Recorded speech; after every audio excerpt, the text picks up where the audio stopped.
Roh Kudus penghibur dan penolongku. Ku tak takut sebab Engkau ada di dalamku. Kau ubah dukaku menjadi sukacitaku. Roh Kudus, Kau hadir di sini. Oh, oh, oh.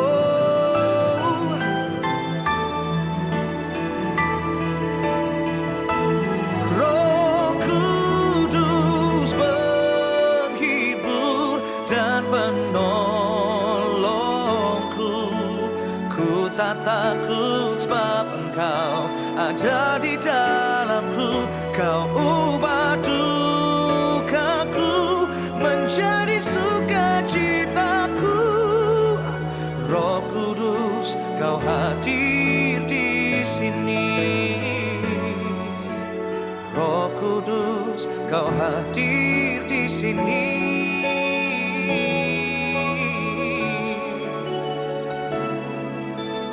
Roh Kudus, Kau hadir di sini.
kemuliaan-Mu.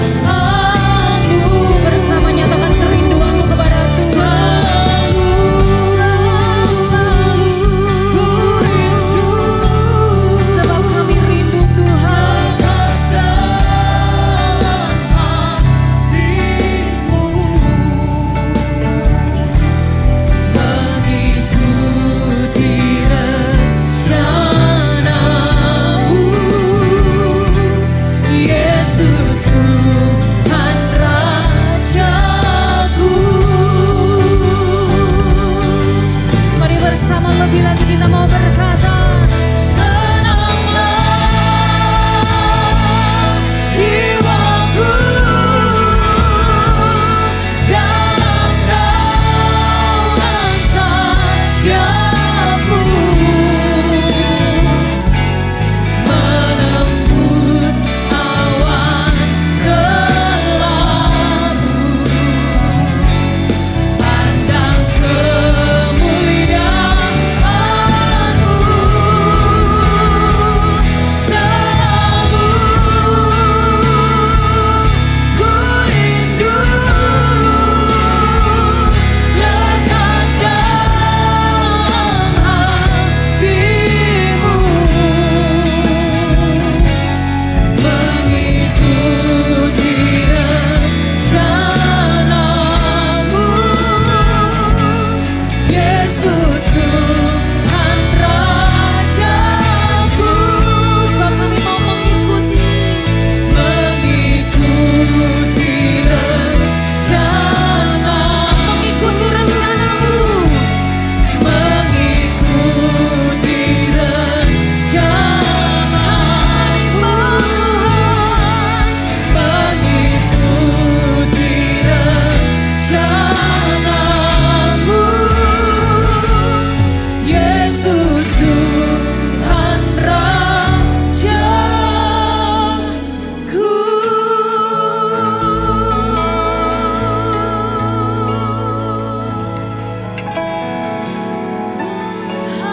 Haleluya, haleluya. Kami ada di tempat ini satu tujuan kami Tuhan, untuk kami boleh menyembah Engkau, memuji Engkau. Inilah kerinduan kami untuk selalu dekat di dalam hadirat-Mu, karena hanya dekat Allah saja kami tenang.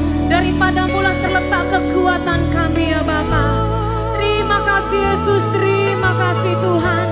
Mari Bapak Ibu Saudara angkat suaramu dan sembah, naikkan ucapan syukurmu yang terbaik kepada Tuhan.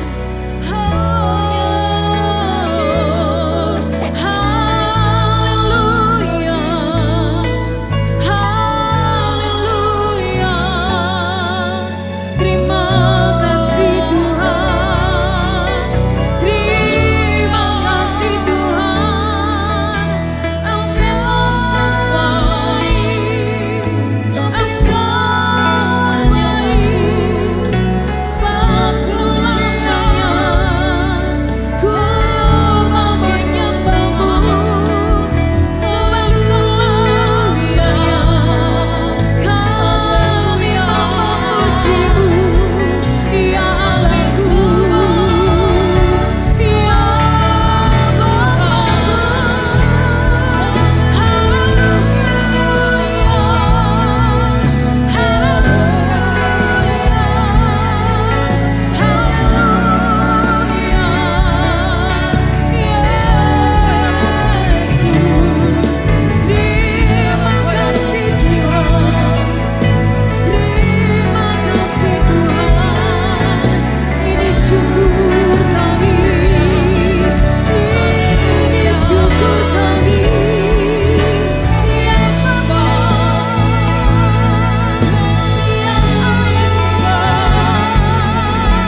hidup kami.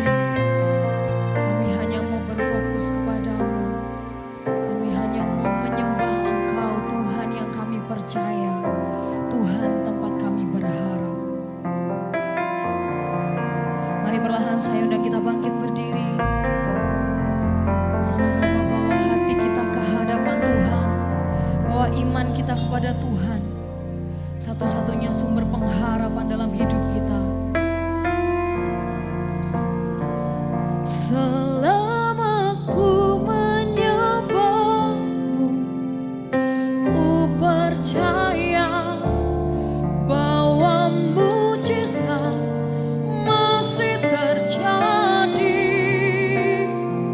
Selama kau besertaku, ku melihat ada mujizat setiap hari. Selama ku menyembahmu, mari nyatakan imanmu di hadapan Tuhan. Mujizatnya masih ada, ajaibannya masih ada dalam setiap hidup kita.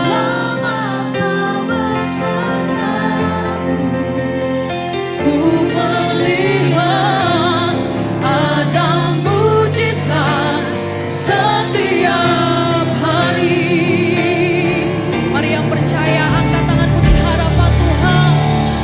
Selama ku menyembahmu, ku percaya bahwa mujizat masih terjadi.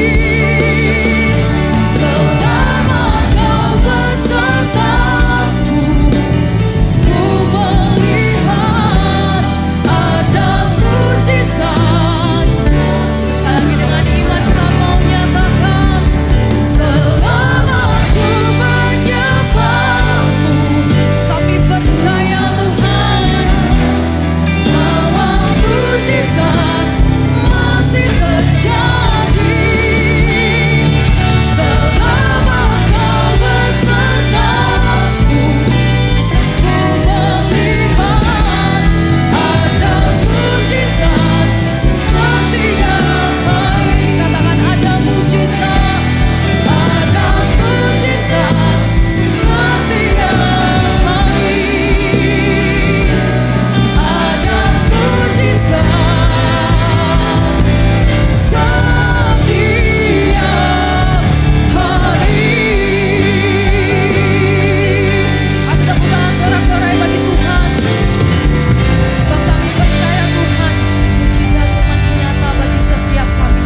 Bersyukur buat penyertaan-Mu dan kami mau bersuka cita bagi nama-Mu.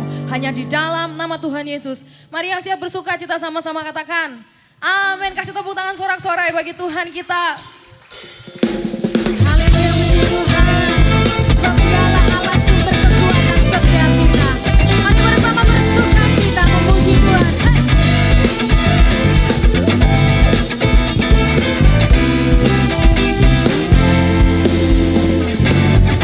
Hanya Kau milikku di surga. Tiada yang ku ingini di bumi, hanya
percaya kita punya Yesus yang dahsyat, yang kuasanya tidak pernah berubah. Yang percaya katakan amin. Sekali lagi katakan amin. Lebih lagi kasih sorak-sorai bagi Yesus kita yang dahsyat. Ini setiap kami yang memuliakan-Mu Tuhan. Ini setiap kami yang kagum akan kuasa-Mu dalam hidup kami.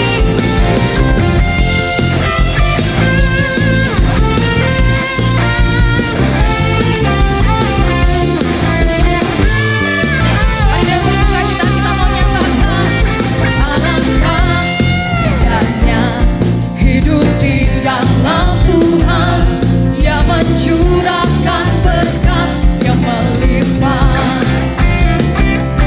Alangkah indahnya jalan bersama Tuhan, Dia memberikan kuasa untuk menang. Yesusku dahsyat, ku tak ragu kepadamu. Kau Tuhan yang setia di pihakku. Yesusku dahsyat, tak terkeruh kuasa-Mu. Kau yang terhebat, terbesar bagiku. Kami nyatakan Engkau hebat Tuhan.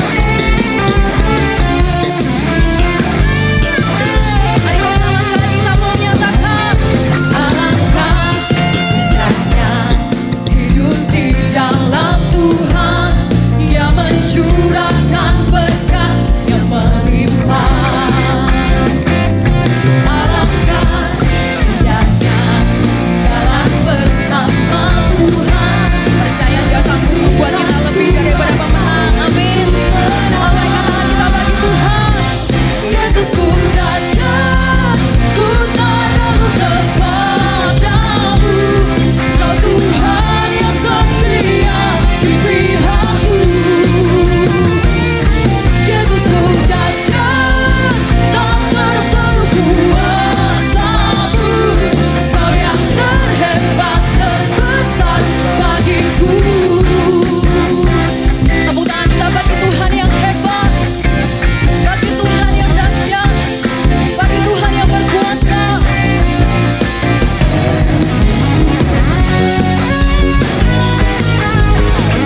Mari setiap umat Tuhan yang percaya, angkat tangan di hadapan Tuhan. Dengan iman kita mau sama-sama nyatakan, Yesusku dahsyat, ku tak ragu kepadamu. Kau Tuhan yang setia di pihakku. Yesusku dahsyat, tak terpenuh kuasa-Mu. Kau yang terhebat, terbesar. Sekali lagi nyatakan, Yesusku dahsyat, Yesusku dahsyat, ku tak ragu kepadamu. Sebab Engkau Tuhan kami yang setia. Amin. Yesusku dahsyat, tak terpenuh kuasa-Mu. Kau yang terhebat, terbesar bagiku. Nyatakan Dia yang terhebat. Kau yang terhebat, terbesar bagiku. Kau yang terhebat, terbesar bagiku.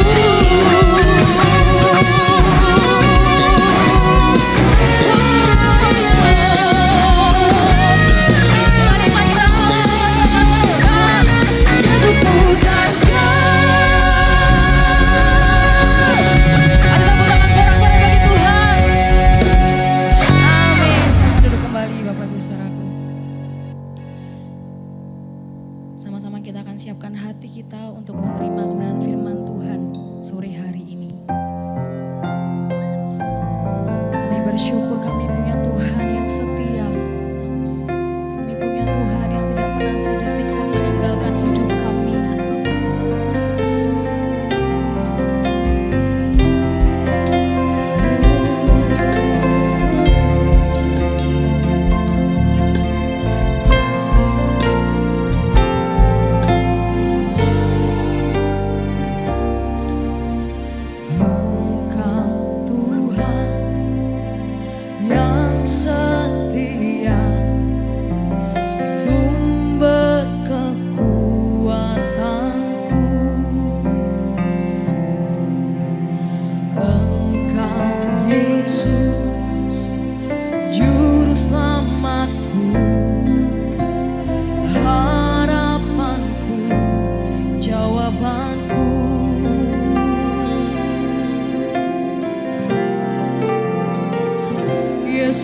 Kau segalanya bagiku, Tuhan dan Rajaku. Kasih sayang-Mu melimpah di dalam hidupku. Salib-Mu tebusku, bebaskanku, sembuhkan aku. Ku percaya mujizat-Mu ku alami sekarang ini. Kasih tepuk tangan sorak-sorai bagi Tuhan. Dengan ucapan syukur kita mau sama-sama nyatakan, Engkau Tuhan yang setia, sumber kekuatanku.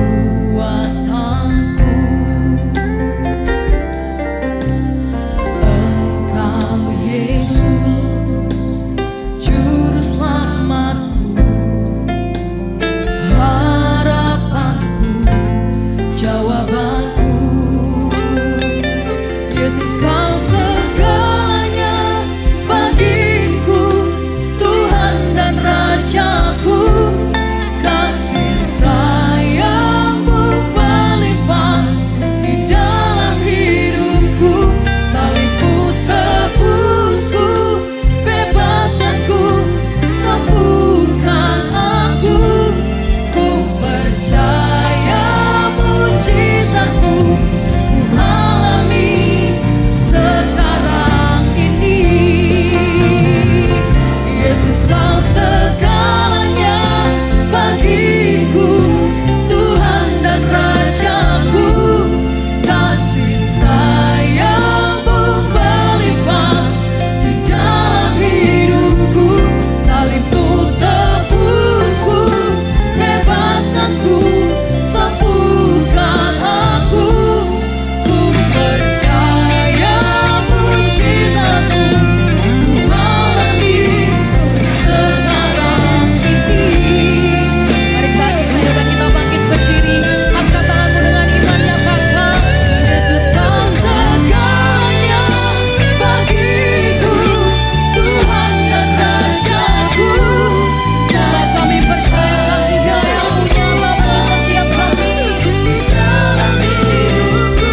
Salib-Mu tebusku, bebaskanku, sembuhkan aku. Ku percaya mujizat-Mu ku alami sekarang ini. Yesus, Kau segalanya bagiku, Tuhan dan Rajaku. Kasih sayang-Mu melimpah di dalam hidupku. Salib-Mu tebusku, bebaskanku, sembuhkan aku. Ku percaya mujizat-Mu ku alami sekarang ini. Ku percaya mujizat-Mu ku alami. Ku percaya mujizat-Mu ku alami. Sekali nyatakan, ku percaya mujizat-Mu ku alami sekarang ini. Haleluya, haleluya. Biarlah mukjizat kami alami saat ini Tuhan. Kalau kami hadir pada saat ini dengan sakit, biarlah melalui firman Tuhan kami disembuhkan. Jikalau hari ini Tuhan kami datang dengan pergumulan, biarlah melalui firman Tuhan memberikan kekuatan dan hikmat. Jikalau kami hari ini datang dengan ketakutan, kekhawatiran, biarlah firman Tuhan menghibur kami. Dan kami percaya mujizat yang terbesar adalah saat kami boleh percaya kepada Tuhan, mengakui Engkau sebagai juru selamat kami, Tuhan di atas segalanya. Sehingga biarlah Tuhan Setiap hari kami lalui selalu berjalan bersama dengan Tuhan. Meskipun ada hal-hal yang harus kami hadapi, tantangan demi tantangan, pergumulan demi pergumulan, tapi kami percaya di situ ada Tuhan bersama dengan kami. Terima kasih Bapa. Sebentar kami akan mendengarkan firman Tuhan. Kiranya Engkau mengurapi setiap kami di tempat ini. Biarlah Tuhan firman itu mendidik kami, menghibur kami. Dan lebih daripada itu, satu kebenaran lagi kami akan terima daripada Tuhan. Terima kasih Bapa.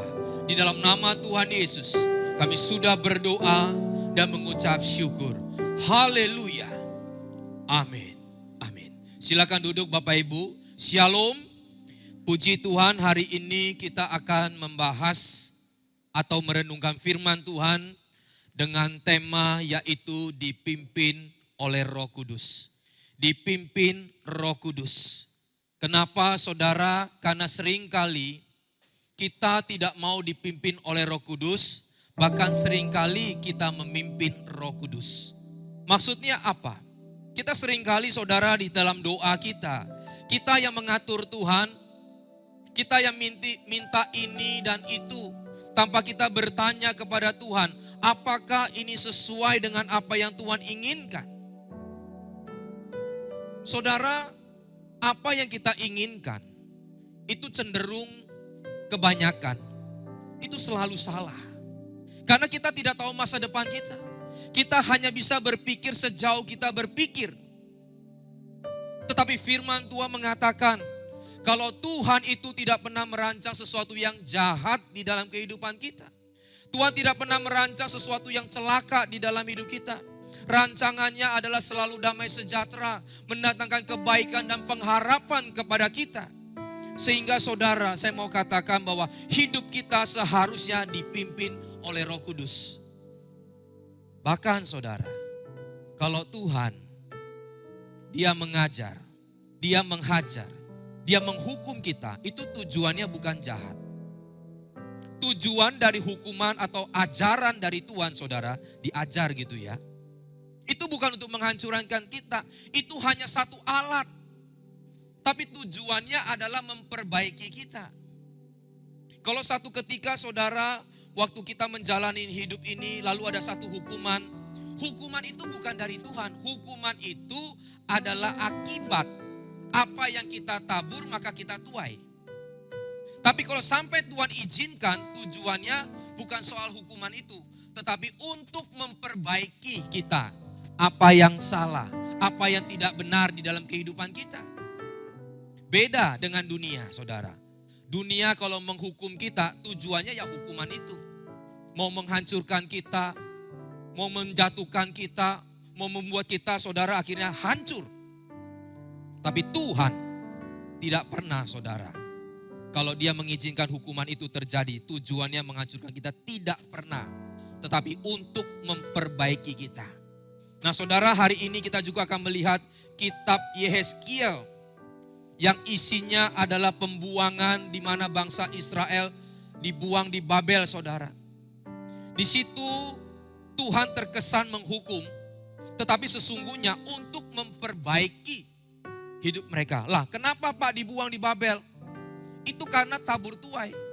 Karena ketidaktaatan mereka, mereka menyembah berhala sehingga apa yang mereka tabur, mereka tuai hukuman itu. Jadi bukan dari Tuhan. Paham ya? Tetapi Tuhan mengizinkannya supaya memperbaiki mereka. Supaya kamu tahu nih, kalau kamu menyembah berhala, kamu tidak takut kepada aku, maka ini akibatnya. Tapi karena bangsa Israel adalah bangsa pilihan, maka saudara, Tuhan akan menepati janjinya, Tuhan akan menjaga mereka saudara.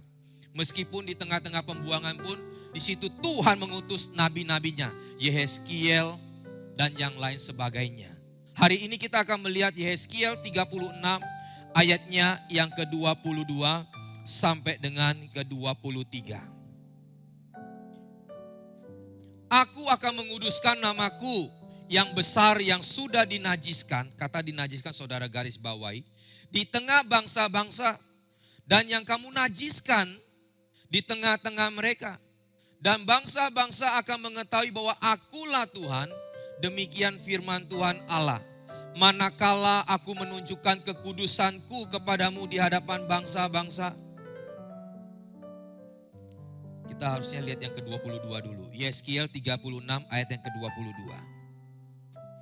Oleh karena itu, katakanlah kepada kaum Israel, beginilah firman Tuhan Allah, bukan karena kamu aku bertindak, kata Tuhan. Hai kaum Israel, tetapi, kata tetapi akhirnya menggagalkan yang di depan saudara.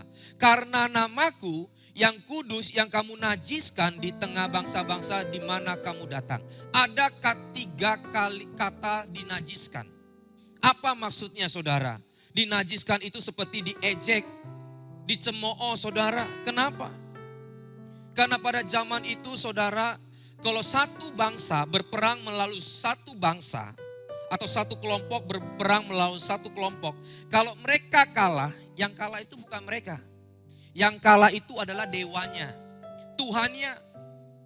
Sehingga saat waktu itu bangsa Israel saudara mereka berperang harusnya terus menang.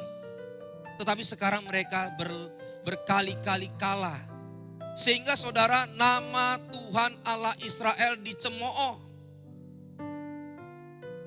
Saudara ingat waktu Elia melawan Nabi Baal di Gunung Karmel, di mana akan mendatangkan hujan dengan cara mempersembahkan korban.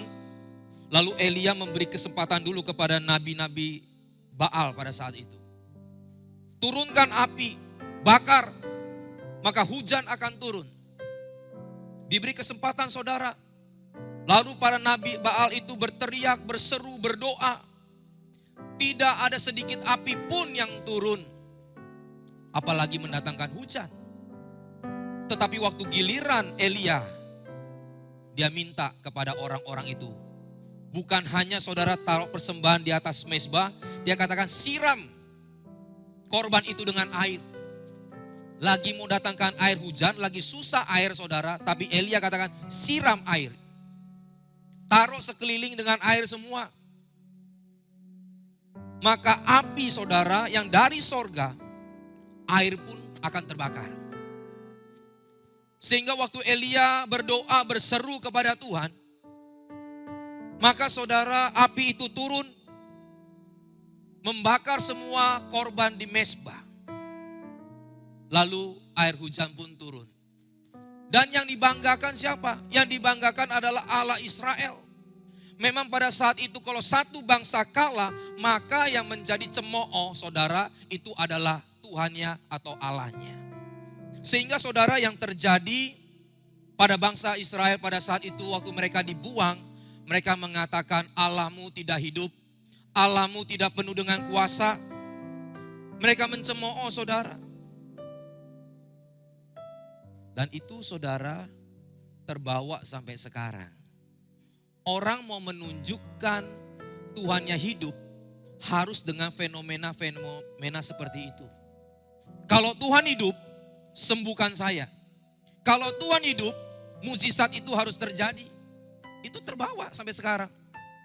Memang tidak salah saudara, Tuhan bisa menunjukkan kuasanya. Tuhan bisa menunjukkan kekuatannya. Satu ketika saya lagi bawa mobil, papa saya ada di sana, saudara.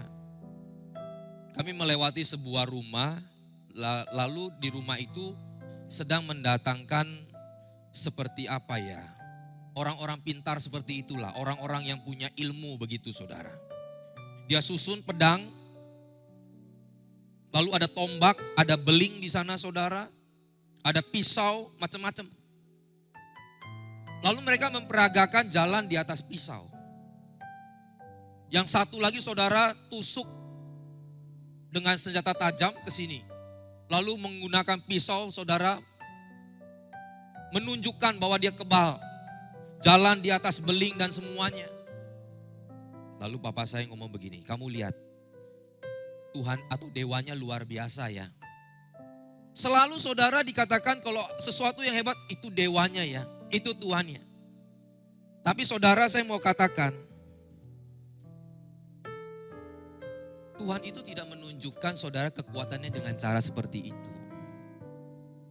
Tuhan tidak perlu menunjukkan bahwa dia adalah Tuhan dengan cara seperti itu, saudara. Tuhan tidak mungkin menyakiti tubuh kita. Tuhan tidak mungkin, saudara, menunjukkan bahwa ini loh saya Tuhan dengan cara-cara seperti itu. Tidak perlu juga.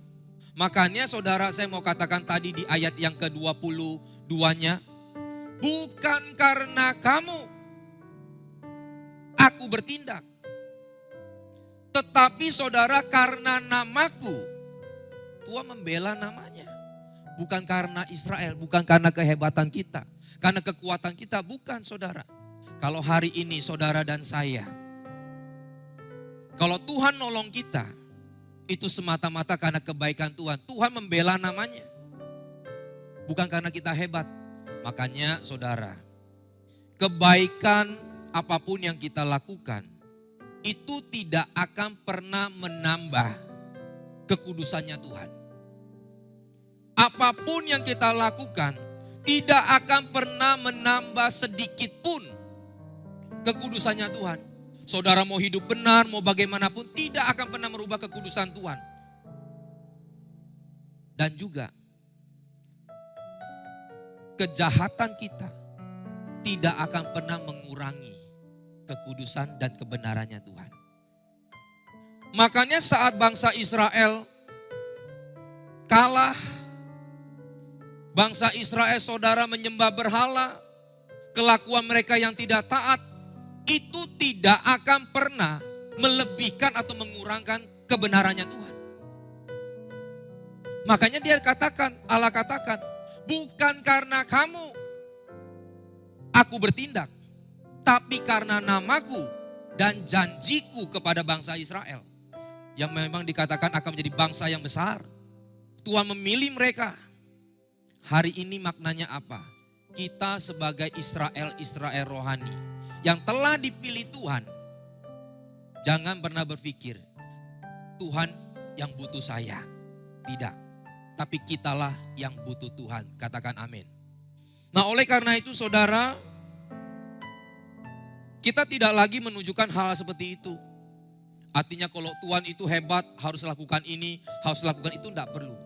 Tetapi Tuhan katakan, persembahkanlah hidupmu menjadi persembahan yang kudus. Tuhan mau hidup kita, Bapak Ibu. Tuhan mau hidup kita. Kita lihat ayat selanjutnya. Di dalam Yehezkiel 36, ayatnya yang ke-24 sampai dengan ke-27. Poin yang pertama, Roh Kudus adalah inisiator. Di dalam Yehezkiel 36 ayatnya ke-24 sampai dengan ke-27. Aku akan menjemput kamu, aku artinya Tuhan yang akan menjemput kita dari antara bangsa-bangsa dan mengumpulkan kamu dari semua negeri dan akan membawa kamu kembali ke tanahmu. Mereka di dalam pembuangan di Babel saudara, tapi Tuhan akan kumpulkan kembali. Mereka yang tercerai-berai saudara, tapi Tuhan akan kumpulkan kembali. Tuhanlah yang mempunyai inisiatif. Jadi Tuhanlah sebagai sang inisiator. Aku yang akan mencurahkan kepadamu air jernih, yang akan mentahirkan kamu dari segala kenajisanmu dan dari semua berhala-berhalamu. Aku akan mentahirkan kamu. Ayat 26. Kamu akan kuberikan hati yang baru dan roh yang baru di dalam batimu. Dan aku akan menjauhkan dari tubuhmu hati yang keras dan kuberikan kepadamu hati yang taat. Mereka tidak bisa taat kepada Tuhan, tapi Tuhan yang akan memberikan hati yang taat kepada orang tersebut. Aku yang akan, kata Tuhan saudara. Ayat 27 dikatakan, Rohku akan kuberikan diam di dalam batinmu, dan aku akan membuat kamu hidup menurut segala ketetapanku dan tetap berpegang pada peraturan-peraturanku dan melakukannya. Jadi Tuhanlah yang akan memberikan rohnya yang kudus itu kepada kita untuk kita mampu melakukan perintah-perintah dan ketetapan Tuhan saudara. Artinya kita ini tidak bisa hidup tanpa Tuhan. Saudara, umumnya orang mengatakan begini, ya tergantung orangnya deh. Tergantung orangnya Pak. Saya mau katakan saudara, kebaikan yang kita lakukan, kebenaran yang kita lakukan itu tidak bisa lahir dari diri kita sendiri. Harus ada pihak eksternal yang harus diberikan kepada kita, baru bisa kita memperbaiki diri. Karena internal kita ini udah rusak saat manusia jatuh di dalam dosa. Jadi kalau ada orang mengatakan, ya tergantung orangnya Pak, sampai kapanpun tidak akan pernah beres. Mau orangnya baik pun saudara, semua itu tidak akan pernah baik. Karena motifnya yang salah. Ada satu pepatah atau ada satu tokoh saudara namanya Kongzi. Orang ini menjauhi dunia, artinya gini, tidak mau hidup dengan dunia lagi. Dia pernah mengatakan begini, manusia itu ada yang namanya kebaikan di dalam dirinya. Mereka katakan atau ajarannya itu dikenal dengan namanya Ren. Ren itu artinya kebaikan. Kebaikan itu ada di dalam diri manusia. Tapi saya mau katakan saudara, kebaikan yang ada di dalam kita itu semua sudah jatuh di dalam dosa. Sudah terkontaminasi dengan dosa. Ya mohon maaf saudara, boleh cek. Kenapa kita melakukan sesuatu yang baik? Pasti ada motifnya. Motifnya apa? Ya, supaya dosanya diringankan. Ada yang mengatakan saudara, kalau buat baik supaya hokinya banyak. Semua penuh dengan motif-motif seperti itu. Apakah itu benar-benar yang dikatakan baik? Tidak. Apalagi kalau kita keturunan orang Chinese saudara. Ya. Kalau ada orang mati, apalagi keluarganya, apalagi orang tuanya. Wah, itu berebut beli peti mati. Makanya saudara, kalau kita di rumah duka, kesulitan beli peti mati, ngomong sama kantor yang gak susah. Apalagi yang notabene agama-agama tertentu ya. Mereka cari donatur untuk beli peti mati itu gak susah. Karena bagi mereka saudara membelikan peti mati untuk orang mati, itu membawa satu keberuntungan. Bawa hoki. Nah apakah kebaikan yang seperti itu yang Tuhan inginkan? Menurut saya tidak saudara. Ya itu baik secara umum ya. Nolong orang silakan saja. Tapi kalau dengan motif yang salah, itu sudah gak baik. Makanya saya mencatat saudara ada 3 macam kebaikan. Kebaikan yang pertama, kalau kebaikan itu saya lakukan, kamu untung, saya untung. Win-win solution. Saudara kerja toh, kenalin orang kerjaan, dia untung. Saudara dapat komisi. Itu namanya sama-sama untung. Itu baik juga, tapi secara umum. Tapi agama, semua agama mengajarkan kebaikan yang tanpa pamrih. Waktu kita berbuat baik, orang lain diuntungkan, saya gak untung. Saya kasih informasi, saya kenalkan sesuatu saudara, dia untung. Saya gak ambil komisi. Saya nolong orang tanpa pamrih, dia untung, saya gak untung. Gak masalah, oke. Itu semua agama mengajarkan.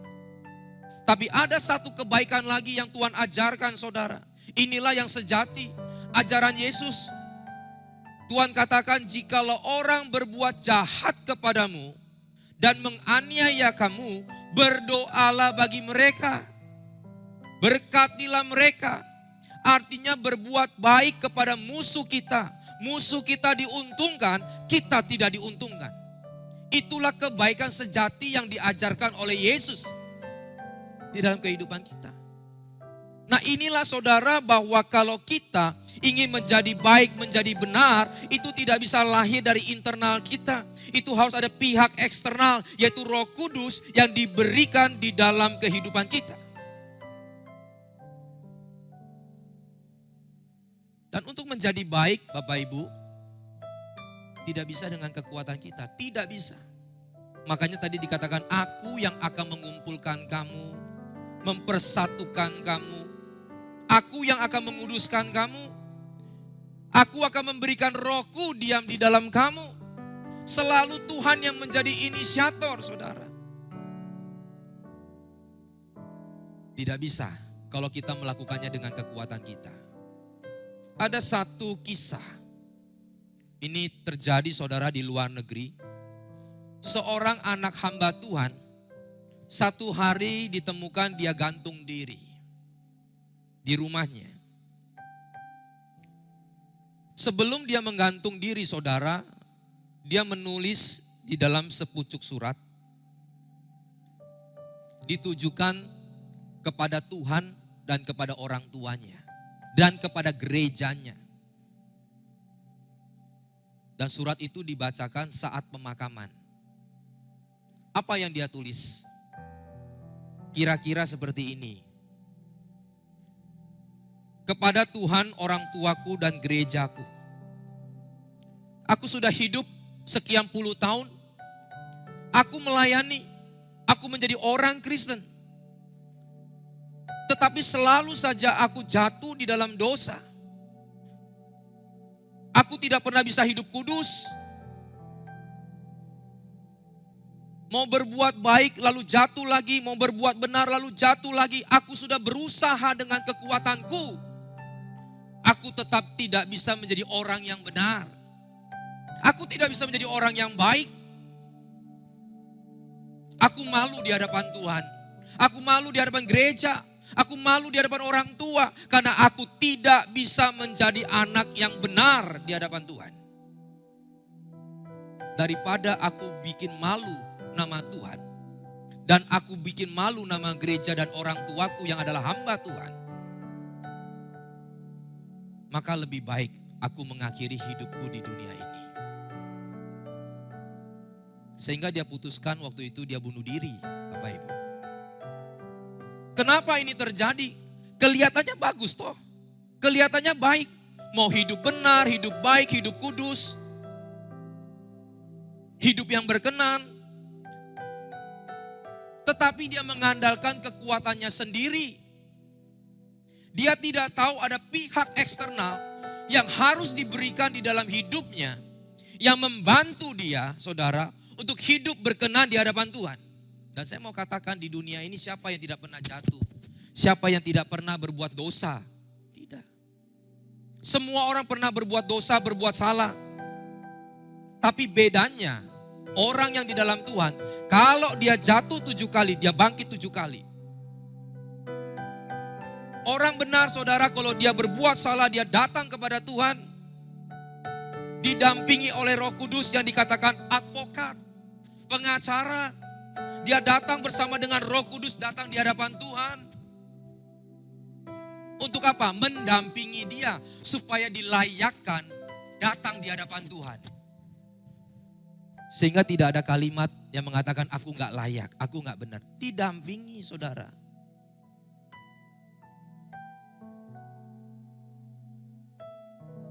Hati-hati saudara. Konsep yang salah bisa mendatangkan malapetaka. Kelihatan sesuatu yang benar.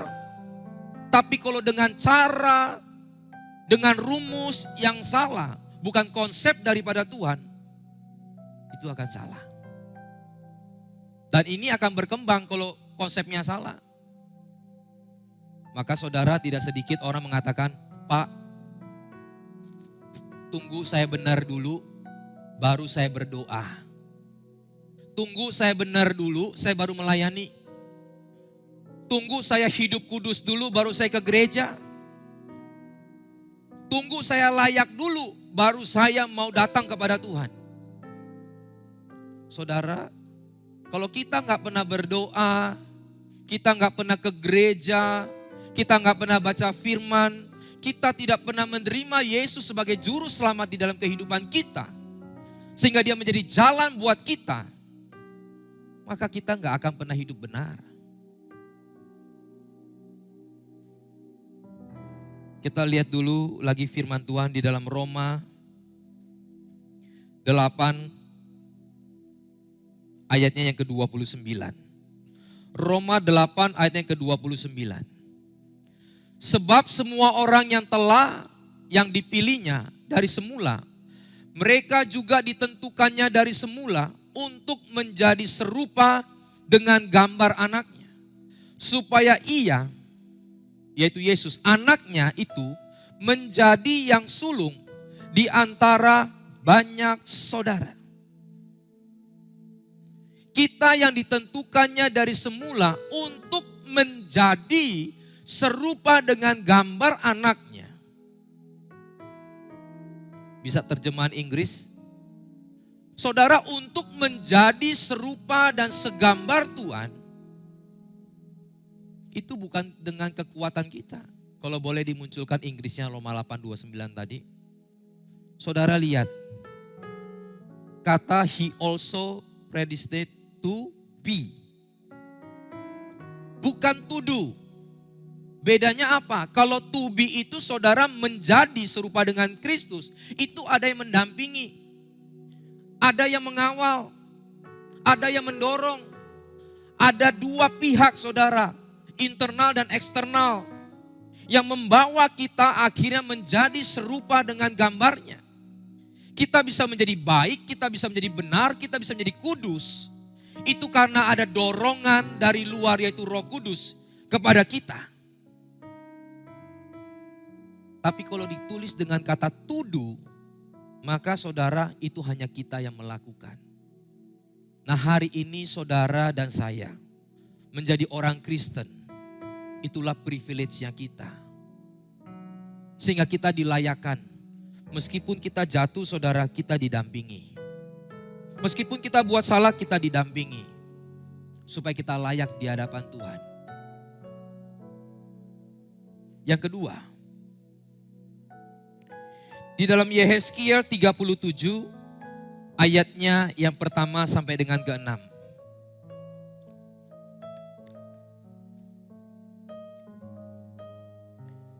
Poin kedua adalah Roh Kudus yang menghidupkan. Lalu kekuasaan Tuhan meliputi aku dan ia membawa aku keluar. Ini Nabi Yehezkiel ya saudara. Diliputi oleh Roh Tuhan. Orang yang diliputi oleh Roh Tuhan sangat memungkinkan dia saudara mendapat visi dari Tuhan. Pendengaran dari Tuhan, penglihatan dari Tuhan. Kepekaannya tajam. Dengan perantaran rohnya dan menempatkan aku di tengah-tengah lembah. Dan lembah ini penuh dengan tulang-tulang. Ayat 2. Ia membawa aku melihat tulang-tulang itu berkeliling-keliling dan sungguh amat banyak bertaburan di lembah itu. Lihat, tulang-tulang itu amat kering. Ayat 3. Lalu ia berfirman kepadaku, hai anak manusia, dapatkah tulang-tulang ini dihidupkan kembali? Aku menjawab, ya Tuhan Allah, Engkaulah yang mengetahuinya. Lalu firman-Nya berkata kepadaku, bernubuatlah mengenai tulang-tulang ini. Bernubuatlah mengenai tulang-tulang ini. Dan katakanlah kepadanya, hai tulang-tulang yang kering, dengarlah firman Tuhan. Nubuatan dan firman Tuhan saudara adalah hal yang sama. Firman Tuhan mengatakan, lebih baik bernubuat. Karena bernubuat itu dimengerti. Tetapi jikalau engkau berbahasa roh, orang gak ngerti. Itu hanya untuk membangun diri kita kepada Tuhan saudara. Tapi bernubuat itu bahasa yang dimengerti, yang adalah perkataan Tuhan. Tetapi saudara, yang terjadi hari-hari ini bukan nubuat, tapi lubuat. Dibuat-buat. Sehingga banyak yang gak terjadi. Karena itu bukan firman Tuhan. Itu datangnya bukan dari Tuhan saudara. Datang dari diri orang itu sendiri. Sehingga gak terjadi. Gak digenapi. Tapi kalau Tuhan mengatakan bahwa tulang-tulang ini akan hidup kembali. Kita lihat di ayat selanjutnya. Apa yang dinubuatkan melalui Nabi Yehezkiel ini. Lalu firman-Nya kepadaku, bernubuatlah mengenai tulang-tulang ini. Dan katakanlah kepadanya, hai tulang-tulang yang kering, dengarlah firman Tuhan. Ayat 5. Beginilah firman Tuhan Allah kepada tulang-tulang itu. Aku memberi nafas hidup di dalammu supaya kamu hidup kembali. Ayat 6. Aku akan memberi urat-urat padamu dan menumbuhkan daging padamu. Aku akan menutupi kamu dengan kulit dan memberikan kamu nafas hidup supaya kamu hidup kembali dan kamu akan mengetahui bahwa akulah Tuhan. Ayatnya yang ke-11, siapakah tulang-tulang ini yang dimaksud? Firman-Nya kepadaku, hai anak manusia, tulang-tulang ini adalah seluruh kaum Israel. Sungguh mereka sendiri mengatakan, tulang-tulang kami sudah menjadi kering dan pengharapan kami sudah lenyap. Kami sudah hilang. Mereka dibuang selama 70 tahun, saudara. Di tengah-tengah pembuangan itu, saudara, mereka sudah kehilangan harapan. Tetapi melalui Nabi Yeskiel, Tuhan katakan kepada mereka bahwa rohku, firmanku akan menghidupkan mereka kembali. Apa maknanya? Saudara, kita pun Israel rohani. Kadang-kadang saudara di tengah-tengah pembuangan yang terjadi di dalam kehidupan kita. Masalah, sakit, ekonomi, keluarga, apapun saudara. Terasa kita sendiri. Kita seperti dibuang. Tidak ada Tuhan saudara. Tapi saya mau katakan. Kita perlu firman Tuhan. Karena firman Tuhanlah yang akan mengembalikan harapan itu kepada kita. Nubuatan itu bicara firman Tuhan saudara. Firman Tuhan itu ditulis di dalam bahasa aslinya logos dan rema yang artinya perkataan Tuhan. Makanya saudara, kalau waktu kita datang di dalam gereja, tiba-tiba ada firman Tuhan yang datang kepada kita, memberikan kekuatan dan harapan kepada kita. Itu saya mau katakan, itulah perkataan Tuhan.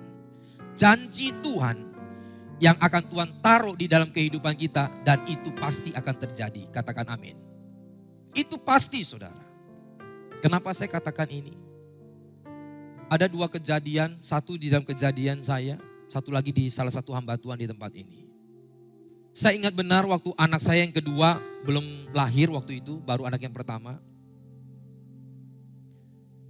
Rema itu artinya apa yang keluar dari mulut Allah. Makanya firman Tuhan mengatakan, manusia itu hidup bukan hanya dari roti saja, tapi setiap firman atau rema yang keluar dari mulutnya Tuhan. Jadi saudara, firman itu, rema itu yang keluar dari mulut Tuhan. Dan saya mau katakan apa yang Tuhan katakan itu pasti jadi. Saya yakin saudara pasti pernah mengalami hal itu. Waktu firman Tuhan itu datang kepada kita, Tuhan sedang berkata-kata kepada kita, kok ini beda ya? Sepertinya Tuhan lagi bernubuat kepada saya, berkata-kata kepada saya. Saudara tangkap itu. Nah waktu itu saya belum punya anak yang kedua saudara. Tetapi entah bagaimana setiap firman yang saya dengar, firman begitu banyak setiap minggu kita dengar, belum lagi di hari-hari yang lain. Tapi yang selalu datang di dalam hati saya, itu dikatakan beranak cuculah dan bertambahlah banyak. Padahal waktu itu saudara, kondisi saya itu masih pas-pasan. Ya pas lah pokoknya ya. Saya pikir kalau nambah lagi 1 anak pasti nanti biaya banyak. Belum lagi perlu ini dan itu saudara. Tapi kok firman Tuhan itu datang kepada saya. Beranak cucu, bertambahlah banyak. Begitu banyak kata-kata firman Tuhan, tetapi saudara itu yang terngiang-ngiang di dalam hati saya. Enggak pakai lama saudara. 1 bulan kemudian, ya kita tahu wanita toh, kalau tidak terima bulan itu, ada kemungkinan hamil. Sehingga saya beli tes kehamilan, dan akhirnya istri saya positif, hamil. Nubuatan, firman Tuhan yang keluar saudara, itu akan digenapi. Yang kedua adalah hamba Tuhan yang di tempat ini. Mungkin kalau saudara tahu Pak Andre. Sudah pergi ke dokter saudara, saya nggak perlu cerita apa yang harus perawatan dia lakukan oleh istrinya. Cukup menyulitkan.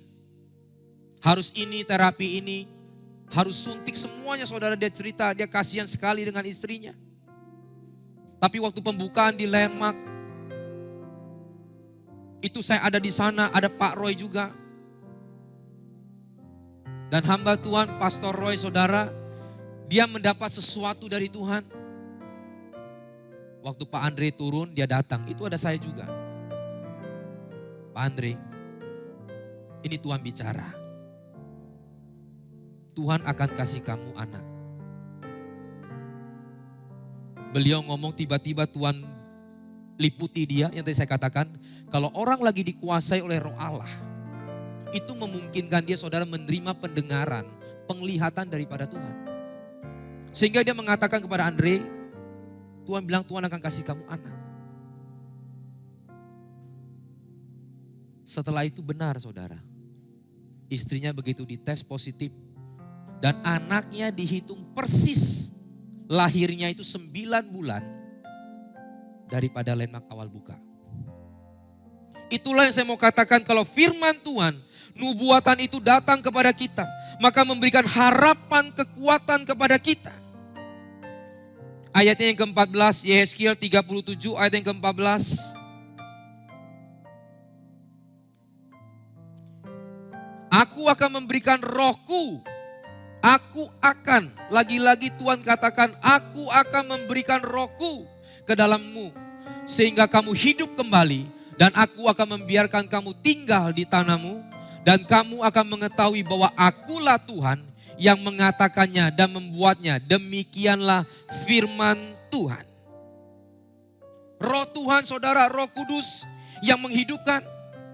Yesus saudara, dia mengikatkan kita kepada Bapa. Mendamaikan kita, itulah tujuan Yesus ada di dunia ini. Dia mati di atas kayu salib, mengikat kita, mengembalikan kita, supaya kita didamaikan kepada Allah. Roh Kudus mengikatkan kita dengan Yesus dan hidup kita. Roh Kudus juga saudara mengikat kita dengan firman-Nya. Sehingga betapa pentingnya Roh Kudus, Roh Allah ada di dalam kehidupan kita. Saudara, saya mau katakan, kalau kita baca firman Tuhan tapi tidak ada Roh Kudus, maka firman Tuhan itu hanya sebagai pengetahuan. Firman Tuhan itu hanya semata-mata saudara sebagai buku sejarah. Mencatat apa yang terjadi di masa lampau. Tapi kalau Roh Kudus dan firman Tuhan, maka itu akan memberikan kehidupan di dalam kehidupan kita. Makanya firman Tuhan itu dikatakan pelita, terang bagi jalan kita. Kita lihat ayat terakhir di dalam Mazmur 119 ayatnya yang ke-105. Firman-Mu itu pelita bagi kakiku, terang bagi jalanku. Saudara, kalau ruangan ini gelap, saudara punya kesehatan yang baik, mata yang normal, percuma. Tidak akan pernah bisa jalan saudara. Makanya kita perlu terang. Dan firman Tuhan itu adalah terang dikatakan. Dan terang itulah yang memberi harapan kepada kita. Ada satu penelitian. Tikus ditaruh di dalam baskom berisikan air saudara. Di ruangan yang berbeda. Satu ruangan gelap, satu ruangan yang terang. Keesokan harinya dilihat, ruangan yang gelap itu tikusnya sudah mati. Tapi yang terang ini saudara, tikusnya masih hidup. Sama-sama di dalam baskom yang berisikan air. Kenapa yang terang hidup? Karena dia masih berharap untuk bisa keluar dari baskom itu. Dia masih bisa melihat. Dia akan terus berjuang, berupaya, ada semangat untuk hidup. Begitupun saudara dan saya, selama kita ada di dunia ini, kita tidak luput dari masalah. Tantangan demi tantangan akan kita hadapi. Tapi firman Tuhan itu adalah terang yang memberi harapan kepada kita. Sehingga kita tetap boleh hidup. Kita tetap boleh semangat saudara untuk keluar dari masalah kita. Dan sebaliknya saya mau katakan, kalau saja mata kita buta, tapi kalau ada terang, maka itu masih bisa menjaga dan melindungi kita. Saudara lihat, ini ada satu cerita. Saya undang pemain musik, singer WL. Ada orang buta, saudara. Dia jalan berkeliling kota selalu dengan lampion. Orang buta pakai lampion. Sehingga orang yang berjumpa dengan dia mengatakan, orang ini buta. Buat apa dia bawa lampion? Buat apa dia bawa terang itu? Satu ketika orang yang melihatnya ini penasaran. Dia tanya, Pak mohon maaf, Bapak ini buta ya? Iya. Loh, kalau buta ngapain bawa lampion Pak? Dia katakan, saya bawa lampion ini tujuannya supaya orang bisa melihat saya. Saya memang tidak melihat orang, tapi dengan terang ini orang bisa melihat saya. Sehingga dia tidak tabrak saya.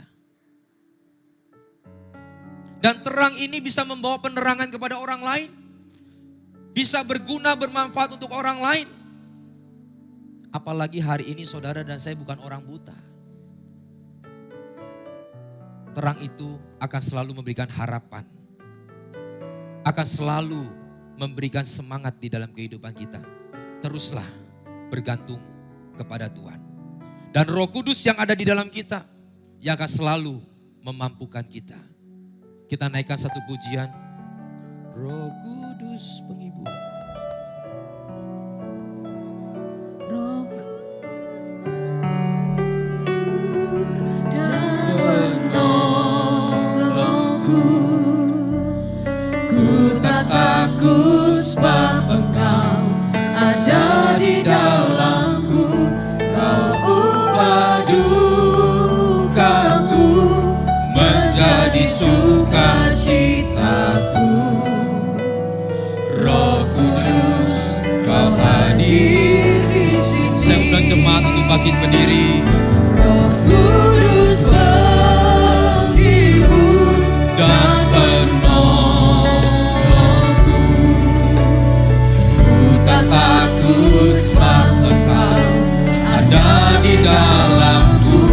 Kau ubah dukaku menjadi sukacitaku. Roh Kudus, Kau hadir di sini. Roh Kudus, Kau hadir di sini. Roh Kudus, Kau hadir di sini. Haleluya. Tuhanlah yang selalu akan menuntun hidup kita. Dia yang akan memberikan rohnya di dalam kehidupan kita. Dialah yang akan membawa kita datang kepada Tuhan. Jangan lagi menganggap dirimu tidak layak. Jangan lagi berkata, Tuhan aku tidak layak. Tuhanlah yang melayakkan engkau. Tuhanlah yang memampukan engkau. Oleh karena itu Tuhan, kami perlu Engkau. Tinggal di dalam kehidupan kami. Menuntun setiap kami. Dan kami perlu firman Tuhan. Firman Tuhan itu adalah perkataan Tuhan sendiri. Janji Tuhan yang di dalam hidup kita.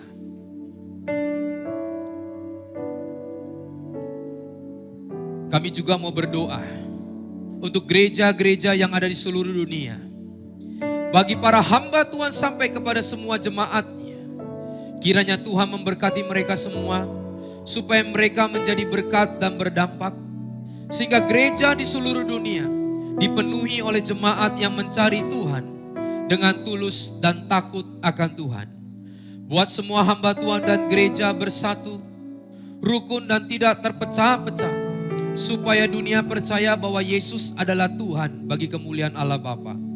Demikian juga untuk gereja di mana kami Engkau percayakan untuk mengembalakannya, yaitu gereja Blessing in the Spirit. Kami mau berdoa untuk setiap persembahan dari jemaat-Mu. Kiranya Tuhan Kau menerimanya dan membalasnya berlipat-lipat. Biarlah persembahan ini berkenan kepada Tuhan sebagaimana persembahan Habel. Tuhan Engkau memberikan kemurahan-Mu. Balaslah kebaikan dan kerelaan hati jemaat. jaga dan lindungi mereka, serta peliharalah mereka beserta keluarga, pekerjaan, studi, dan kesehatannya. Mari dekapkan kedua tangan di dada. Firman Tuhan katakan, jagalah hatimu dengan segala kewaspadaan, karena dari situlah terpancar kehidupan. Jemaat yang dikasihi Tuhan, jadilah berkat dan terimalah berkat rahmat anugerah dari Allah Bapa di surga, di dalam Putra Tunggalnya Yesus Kristus yang telah mati bagi dosa-dosa kita, dan Dia bangkit pada hari ketiga, sehingga kita sembah Tuhan Allah yang hidup. Iman kita bukan kepada Tuhan yang mati. Dia naik ke sorga, menyediakan rumah bagi kita, sehingga kita punya pengharapan yang pasti. Dia akan datang kedua kalinya, menyebut gereja dan umatnya yang berjaga-jaga, kudus, dewasa, bijaksana, serta menghakimi dunia. Dan di dalam persekutuan dengan Roh-Nya yang kudus, menghibur, menguatkan, menginsafkan, dan terus membuat hati kita berkobar-kobar di dalam kasih semula, kekudusan, kebenaran, dan menjadi saksi Kristus dari sekarang sampai selama-lamanya. Mari kita tutup dengan doa Bapa kami. Bapa kami yang di surga, dikuduskanlah namamu, datanglah kerajaan-Mu, jadilah kehendak-Mu di bumi seperti di surga. Berikanlah kami pada hari ini makanan kami yang secukupnya, dan ampunilah kami akan kesalahan kami, seperti kami juga mengampuni orang yang bersalah kepada kami. Dan janganlah membawa kami ke dalam pencobaan, tetapi lepaskanlah kami daripada yang jahat. Karena Engkaulah yang punya kerajaan dan kuasa dan kemuliaan sampai selama-lamanya. Amin. Tuhan Yesus memberkati. Shalom. Silakan duduk.